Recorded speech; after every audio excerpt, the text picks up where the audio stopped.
avec leur cortège de drames et de préjudices infligés à de paisibles citoyens et à des hôtes qui ont choisi d'investir, mes chers compatriotes d'ici et de la diaspora, les graves troubles à l'ordre public intervenus ces derniers jours dans notre pays, avec leur cortège de drames et de préjudices infligés à de paisibles citoyens et à des hôtes qui ont choisi d'investir et de vivre chez nous, procèdent du refus d'un citoyen de se soumettre à la justice de son pays, devant laquelle il a été attrait par une plainte pour viol présumé déposée par une autre citoyenne d'égale dignité et d'égal droit. Je voudrais présenter mes condoléances aux familles des victimes ainsi qu'à l'ensemble du peuple sénégalais et convoiter d'Allah qu'il les accueille dans son paradis le plus élevé. J'exprime toute ma solidarité et toute ma compassion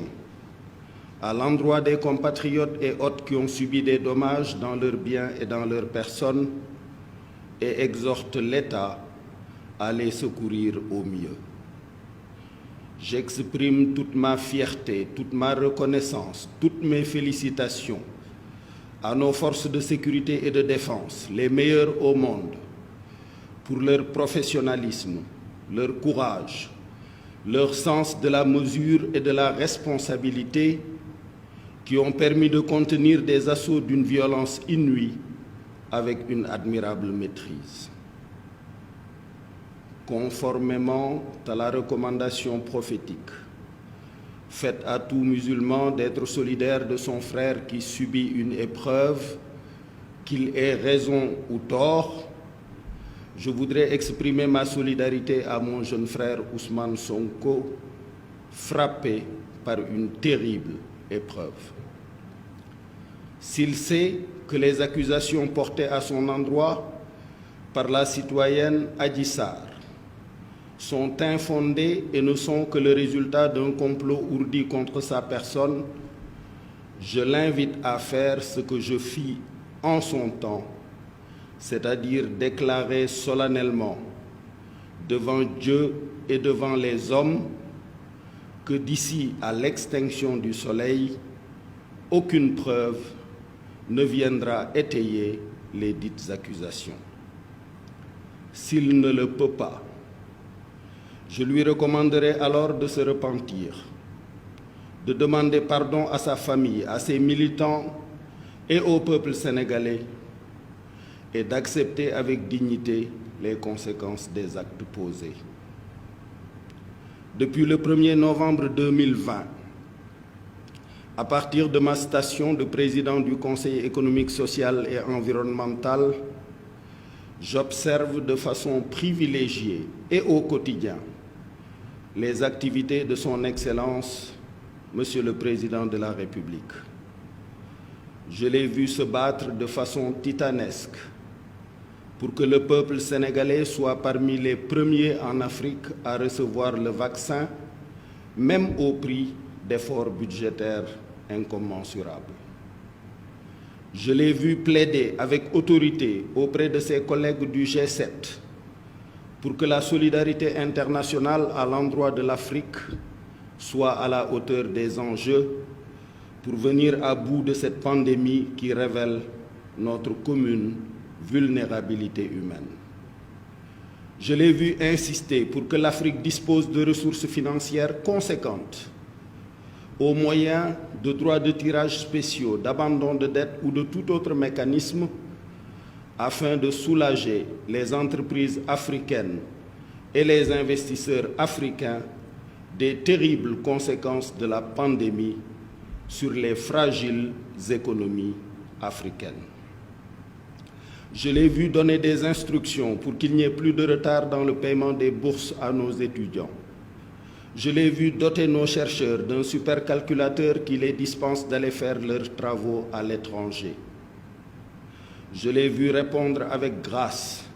aux sollicitations de ses collègues du G5 Sahel en contribuant de façon significative à la lutte contre le terrorisme djihadiste dans notre sous-région. Je le vois quotidiennement préparer avec soin son mandat en 2022 à la tête de l'Union africaine. En conséquence de tout ceci, j'atteste, j'affirme qu'il n'a pas le temps de conduire un opposant plusieurs fois à Sweet Beauté, ni de fomenter de sordides activités qui se seraient passées dans ce salon de massage. J'invite les militantes et les militants de l'opposition, patriotes sincères, partageant avec nous l'amour du pays, de sa paix, de ses intérêts et de sa prospérité, à ne pas servir de bouclier à un quelconque gourou, à ne pas se laisser manipuler ni infiltrer par des intérêts encagoulés, nationaux comme internationaux, qui, frustrés de ne pas accéder aux ressources pétrolières et gazières du Sénégal, frustrés de ne pas voir l'État accéder à leurs demandes illégitimes,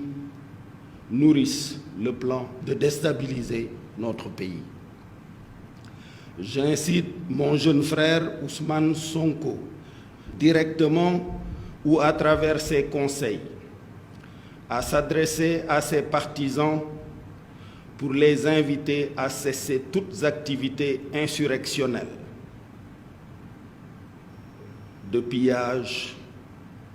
ou de déstabilisation du pays. S'il le fait, j'accéderai alors aux nombreuses demandes à moi adressées, dont celle de notre compatriote Alioune Tine, membre éminent de la société civile africaine, d'entreprendre une médiation politique pour le retour rapide au calme. Je sais bénéficier auprès de son Excellence, Monsieur le Président de la République, d'une écoute attentive et respectueuse qui me fait espérer des résultats positifs pour cette médiation, le cas échéant. Aux autres manifestants qui n'ont rien à voir avec l'affaire Sonko Adji Sarr, mais qui sont également nos fils et nos filles, nos nièces et nos neveux, je veux dire ceci. Nous comprenons vos souffrances et votre mal-être, dus au manque d'emploi et aux difficultés de toutes sortes engendrées par la pandémie, notamment dans cette deuxième phase où l'État n'a pas pu dégager 1000 milliards comme dans la première phase pour venir en aide aux familles et soulager les souffrances. Sachez que ces souffrances et ces difficultés que vous vivez nous pèsent autant qu'à vous. Le président de la République est quotidiennement engagé à y trouver des solutions, car lui comme moi savons que c'est notre devoir,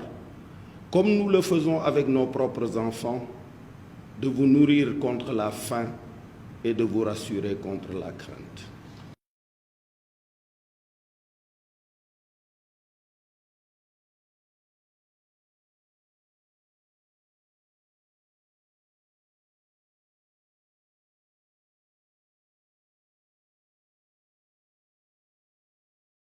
Mes chers compatriotes d'ici et de la diaspora, les graves troubles à l'ordre public intervenus ces derniers jours dans notre pays, avec leur cortège de drames et de préjudices infligés à de paisibles citoyens et à des hôtes qui ont choisi d'investir et de vivre chez nous, procède du refus d'un citoyen de se soumettre à la justice de son pays, devant laquelle il a été attrait par une plainte pour viol présumé déposée par une autre citoyenne d'égale dignité et d'égal droit. Je voudrais présenter mes condoléances aux familles des victimes, ainsi qu'à l'ensemble du peuple sénégalais, et convoiter d'Allah qu'il les accueille dans son paradis le plus élevé.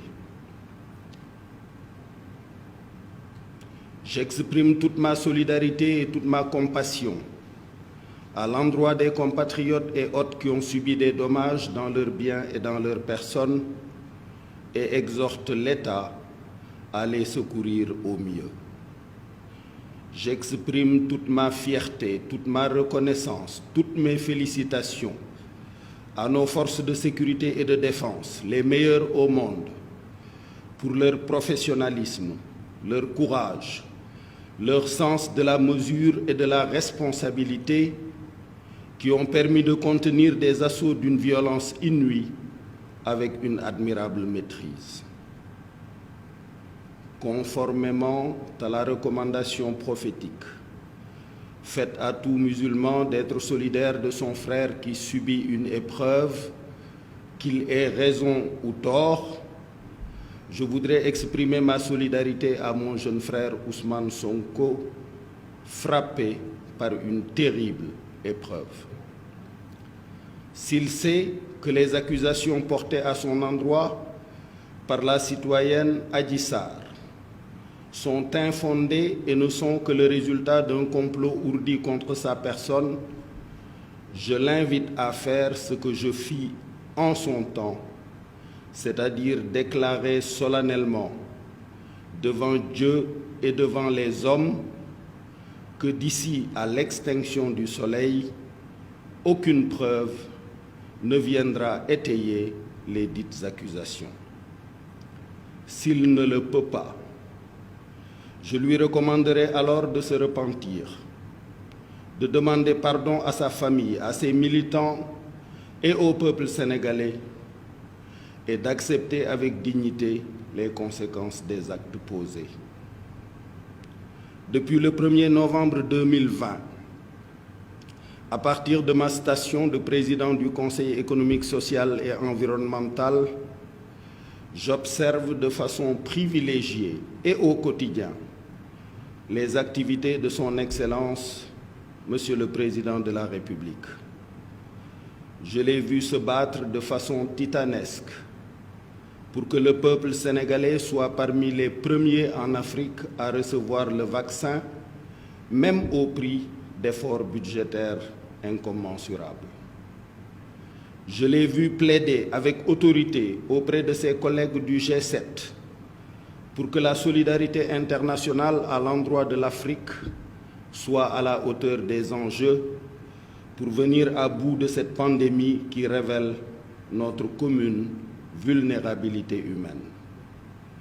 Je l'ai vu insister pour que l'Afrique dispose de ressources financières conséquentes au moyen de droits de tirage spéciaux, d'abandon de dette ou de tout autre mécanisme afin de soulager les entreprises africaines et les investisseurs africains des terribles conséquences de la pandémie sur les fragiles économies africaines.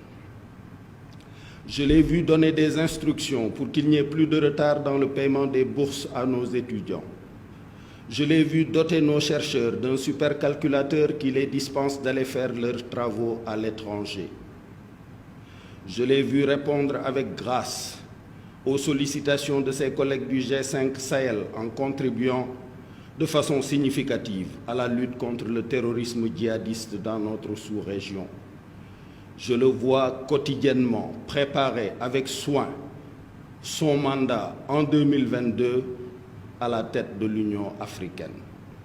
En conséquence de tout ceci, j'atteste, j'affirme qu'il n'a pas le temps de conduire un opposant plusieurs fois à suite beauté, ni de fomenter de sordides activités qui se seraient passées dans ce salon de massage. J'invite les militantes et les militants de l'opposition, patriotes sincères, partageant avec nous l'amour du pays, de sa paix, de ses intérêts et de sa prospérité, à ne pas servir de bouclier à un quelconque gourou, à ne pas se laisser manipuler ni infiltrer par des intérêts encagoulés, nationaux comme internationaux, qui, frustrés de ne pas accéder aux ressources pétrolières et gazières du Sénégal, frustrés de ne pas voir l'État accéder à leurs demandes illégitimes, nourrissent le plan de déstabiliser notre pays. J'incite mon jeune frère Ousmane Sonko, directement ou à travers ses conseils, à s'adresser à ses partisans pour les inviter à cesser toutes activités insurrectionnelles, de pillage ou de déstabilisation du pays. S'il le fait, j'accéderai alors aux nombreuses demandes à moi adressées,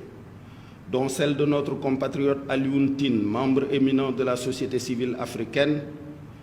d'entreprendre une médiation politique pour le retour rapide au calme. Je sais bénéficier auprès de son Excellence, Monsieur le Président de la République, d'une écoute attentive et respectueuse qui me fait espérer des résultats positifs pour cette médiation, le cas échéant. Aux autres manifestants qui n'ont rien à voir avec l'affaire Sonko-Adji Sarr, mais qui sont également nos fils et nos filles, nos nièces et nos neveux, je veux dire ceci. Nous comprenons vos souffrances et votre mal-être, dû au manque d'emploi et aux difficultés de toutes sortes engendrées par la pandémie, notamment dans cette deuxième phase où l'État n'a pas pu dégager 1000 milliards comme dans la première phase pour venir en aide aux familles et soulager les souffrances. Sachez que ces souffrances et ces difficultés que vous vivez nous pèsent autant qu'à vous. Le président de la République est quotidiennement engagé à y trouver des solutions, car lui comme moi savons que c'est notre devoir, comme nous le faisons avec nos propres enfants, de vous nourrir contre la faim et de vous rassurer contre la crainte.